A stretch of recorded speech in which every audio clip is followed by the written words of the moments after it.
Welcome back to the deep dive. Today we're doing something a little different. Yeah, we are. Our source material isn't, a dense white paper or a market report. We're diving into the transcript of a really popular YouTube devotional. A 10-minute bedtime prayer, specifically. It's designed to bring this sense of inner peace and comfort. Right, for people winding down their day. And it's a fascinating document. When you actually look at the structure, it's not just a list of things to ask for. It's a carefully crafted emotional journey. So our mission today is to really analyze that architecture, the rhetoric of spiritual assurance. How does the language actually guide someone from, say, daily anxiety and just being tired? To a state of declared certainty. Exactly. It's quite a transformation. It is, and they set the tone right away. The core premise right in the opening, it's like this foundational shield. The reminder that greater is he who is in you than he who is in the world. That's it. It just Yeah. defines the whole scope of the battle before you even get into specific fears. It's the non-negotiable thesis statement. I mean, if you, the listener, accept that premise, that the spiritual power inside you is bigger than any external chaos, Then everything else just logically flows from that. it establishes authority immediately. Yeah. Which is so crucial when you're tackling those heavy feelings that come with being exhausted at the end of the day. Okay, let's unpack this. Let's follow the flow. It starts off very traditionally. The first focus is on gratitude and provision. Absolutely. It's about grounding you. How so? It establishes the relationship first, the history of faithfulness. The prayer opens with thanks for protection during the day, for general provision in life. And this isn't just, a quick thank you. It's a deliberate act. It is. It's a deliberate act of mindfulness, Good. forcing you to recognize what's already been secured before you start tackling all the negative stuff. But the pace here it's interesting. It pivots so quickly from that high-level gratitude to this really deep personal spiritual housekeeping. It does. Right after the thank you, it's a petition for forgiveness, for sins, for mercy for yourself and your family.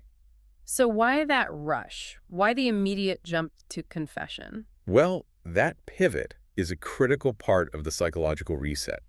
It's a systematic attempt to just clear the slate. Get rid of yesterday's failures. Exactly. Get rid of any lingering guilt so that the assurance, the comfort you're about to ask for, can land on clean ground. The text knows that guilt and worry feed each other. So get the confession out of the way first. Get it out of the way, and then nothing stands between you and the comfort you're seeking. And it solidifies that foundation by talking about the unchanging nature of God, who's been faithful throughout my life and throughout the ages. That repetition feels powerful. It is. It's a deliberate reinforcement of stability. If the source of your comfort is historically stable, unchanging, reliable, Then you can trust it when your own life feels unstable. that's the bedrock. And it's that bedrock that allows the prayer to move into tackling the immediate chaotic stresses of the moment. Which leads us right into the next section, where it stops being general and gets, well, almost therapeutically specific. It really does. It addresses the emotional turmoil head on. What's fascinating here is how precise it is. The detailing of emotional relief, yes.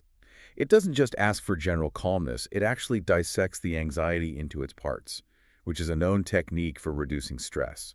So it asks the mind to be put at ease with everything that I am facing. Right, so instead of being overwhelmed by this big, monolithic idea of stress, It breaks it down. You've got requests for peace where there's anxiety, calm where the heart is troubled. casting burdens where one is worried. That specificity is so intentional. Why? What does that do? When we're generalized, we feel hopeless. The target is too big. By naming the anxiety's trouble, worry the prayer gives the mind a precise, addressable target. It's a form of cognitive boundary setting. You got it. It makes the problem feel manageable. And to back up those requests, the prayer then immediately deploys these powerful, anchoring divine titles. They're invoked like immediate defenses, aren't they? Absolutely. And they're not just decorative names. They are functional titles. Yeah. King of Kings and the Lord of Lords. My strong tower and my fortress. And the Alpha and the Omega. When I read that transition to strong tower and fortress, it feels almost aggressive. Why that specific, almost militaristic imagery in a bedtime prayer for peace? That's a great observation. A safe haven might suggest temporary shelter. Yeah, somewhere you hide for a bit. But a fortress, or a strong tower, that implies a permanent, impregnable, proactive defense system. The listener is replacing their own exhausted self-reliance with this ancient, trusted external boundary. So it's not just comfort, it's a declaration of protection. It is impermeable protection. And this structure immediately connects that very physical state, being tired and weary, with the spiritual guidance that's needed. Right. The prayer acknowledges the exhaustion and then quotes the promise that strength will be renewed, guided by the word, which is a lamp unto my feet. Yeah. But doesn't that lamp unto my feet metaphor, doesn't it risk sounding a bit small? I mean, why not a massive spotlight to see the whole path? What does the small scale of the lamp achieve? That's a fantastic question. And the small scale is precisely the point. A floodlight suggests you see the entire path ahead, which actually eliminates the need for trust. And probably causes more anxiety about what's coming. Exactly. The lamp unto my feet suggests just enough light for the next immediate step. It's a powerful metaphor for radical trust in this present moment. So it stops you from worrying about step 50 down the road. It forces you to rely on moment-by-moment, step-by-step guidance. Which reframes the whole idea of guidance. It's not about seeing the future, it's about trusting the next move. And that practical guidance continues right into the next section, as the prayer assures this comprehensive coverage day and night. The declaration of confidence here is incredibly strong. It says, I remain confident that you are a faithful God and you will be my light even in the darkest of hours. And this figure is explicitly the Good Shepherd. Guiding through the day, watching over at night, the whole 24-hour cycle is covered. That Good Shepherd imagery is just so potent. It replaces your failing self-reliance with this ancient symbol of comprehensive, constant, non-judgmental care. It's a total handoff of responsibility. Which is essential if you're trying to find rest. And then the scope broadens, doesn't it? It does. It moves from the individual listener to a communal blessing. Praying for the peace of Jesus Christ, a peace that is divine and holy, to rest on their heart. That communal peace is important. It stops the prayer from feeling isolated or self-centered, and the divine roles become really active and therapeutic here. Healer to anyone who needs it. Mender of broken hearts, setting the oppressed free. It's a shift from passive assurance to active, immediate intervention. Yeah, and it doesn't ask for the bad circumstances to just disappear. It asks for the circumstances not to cause discouragement. Precisely. The whole focus shifts to internal spiritual resilience. The request is that the joy of the Lord be our strength. And for divine strength to endure. Enduring is the key word. It is. It recognizes that difficulty is part of life, but it assures you of the inner power to get through it. Joy isn't just happiness, it's a deep well of internal power. And this focus on internal strength, it really sets the stage for the next part, doesn't it? The move into absolute certainty. This is the peak of the whole emotional arc. The prayer leaves the realm of asking for help and enters the realm of declaring reality. Here's where it gets really interesting. The structure shifts completely into certainty using these direct citations. The first anchor is John 14.1. Do not let your hearts be troubled. Trust in God. And look how the prayer responds. It immediately receives that command and translates it into this definitive personal statement. My heart is not troubled because I belong to God Almighty. So the troubled feeling is just expelled. It's expelled because the certainty of belonging is declared as the overriding reality. The listener no longer has to work to feel peaceful. They just declare that their identity is already rooted in peace. And this certainty is linked directly to love, an unconditional, unending love. The prayer even uses the past tense, a love that has lifted all of my burdens. That use of the past tense is a masterstroke. Why is that? It claims the relief is already complete. It shifts your belief from a future hope, I hope I feel better, to a current reality. The relief is already secured. It's a cognitive reframing tool. It's a powerful one. Then you get the second anchor, which provides the external support, quoting Psalms 121. I will lift up my eyes to the mountains. Where does my help come from? My help comes from the Lord, the maker of heaven and earth. And that just confirms the sheer scale of the assistance available. It reinforces that the ultimate creator of everything will not let me slip and fall. It's more than just reassurance, though. The language introduces a very clear spiritual defense mechanism right in the middle of this. A highly active one.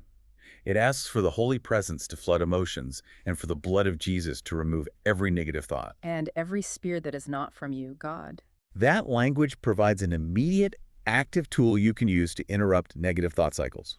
So when your mind is spiraling, You have a concrete, assertive mechanism to draw a protective boundary. It's a cognitive reset switch. but the most powerful one, the absolute anchor that seals the whole contract, has to be the third one from Romans 8. Oh, absolutely. It's the ultimate insurance policy. The declaration of unbreakable connection. The conviction that nothing, Nothing, neither life, death, angels, powers, things present, things to come. nor any depths or height, shall be able to separate me from the love of God. The language is so comprehensive, it covers every possible threat in every dimension of space and time. There's zero ambiguity. And once that declaration is internalized, worry becomes illogical. Yeah. If you truly believe that absolutely nothing can pull you away from that security. Then the things you're worried about tonight, your job, your health, they lose their ultimate power. That is the essence of the shift. Your reliance moves from yourself and your circumstances to this declared external, unchanging source. And that profound certainty then informs the whole final section, which is all about rest and practical deliverance. It reiterates the foundational promises. We hear the direct invitation from Matthew. Come unto me, all you who are heavy laden, and I will give you rest. And that's an invitation that requires an active response, right? It does. The certainty you just earned has to translate into an action. Which brings us to the act of choosing. The text emphasizes this deliberate decision, choosing rest over weariness, faith over fear, hope over despair. You have to participate in your own peace. And the fourth major anchor from Isaiah 41 reinforces this with a promise of actual physical support. Fear not, for I am with you. I will strengthen you. I will help you. I will uphold you with my righteous right hand. That image of being upheld by a hand is so tangible, so stabilizing. It speaks directly to that feeling of weakness, of slipping.